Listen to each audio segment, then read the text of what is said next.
생명의 생각 이영훈 목사입니다. 오늘은 9월 22일 금요일이죠.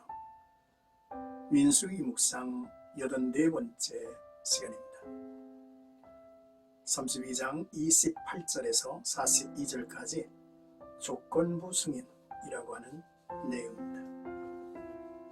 모세가 르벤과 갓지파와 합의한 내용을 이스라엘 전체에 공포하죠.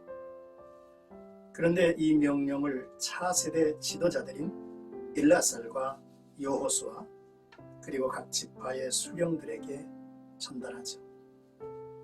이것은 다음 세대를 세워야 하는 모세의 마지막 중요한 사명이기도 했습니다. 먼저 28절에서 32절까지 회중 앞에서 서약이라는 내용이죠. 이에 모세가 그들에 대하여 제사장 엘라살과 눈의 아들 여호수아와 이스라엘 자손 지파의 수령들에게 명령하니라 했습니다. 이제 새로운 시대의 새로운 지도자가 세워졌음을 드러내는 행동이죠. 전 이스라엘 지파들 앞에서 갓 지파와 르벤 지파가 서약하죠. 가나안 땅을 정복해 나가는데 자신들의 역할을 할 것이라고 선포하면서 만약 약속을 지키지 않고 협력하지 않으면 요단 동편이 아닌 요단 서쪽 땅을 받게 될 것이라고 선언하고 있습니다. 이는 어떤 경우라도 민족의 분열을 막으려는 조치였습니다. 아울러 요단 동편의 땅을 받게 되더라도 이스라엘은 하나이며 하나님께서 택하신 백성이라는 사실을 확인하는 것이죠. 가나안의 정복 전쟁은 모든 지파가 동참해야 할 의무입니다. 그러므로 그에 따른 승리에도 동참하도록 권리를 얻게 하셨죠. 하나님께서는 언제나 그 택하신 백성을 통해서 하나님의 계획을 함께 이루어 나가도록 하십니다. 지파 간의 연합과 하나님과 함께 동역하는 것은 은혜와 영광입니다.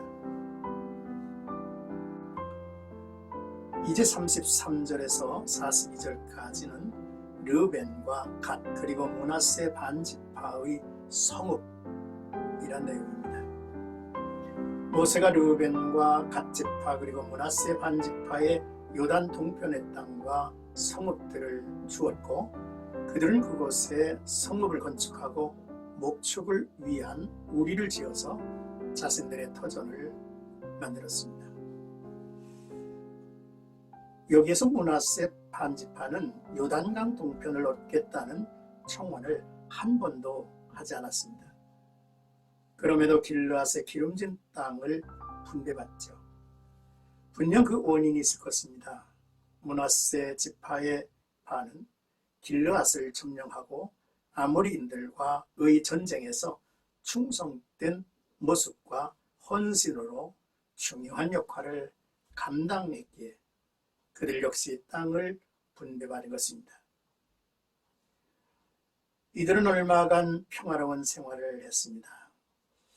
하지만 이 지역은 목축하기에 좋은 땅이고 여러 성읍을 건축하고 견고하게 했지만 이후 이스라엘이 이방으로부터 침략당할 때에 숱한 위협과 전쟁에 시달리게 되죠. 바로 왕의 대로가 이 요단 동편의 남과 북으로 이어져 있기 때문입니다. 결과적으로 견고한 성과 안락한 도시가 그들의 삶의 만족과 기준이 되어주지 못한 것이죠. 어디든 하나님이 약속하시고 함께 하시며 지켜주셔야만 평안하고 안전한 이제 삶의 터가 될 것입니다. 사랑하는 생각하죠 여러분. 하나님의 백성은 약속의 말씀을 기준으로 살아가야 합니다.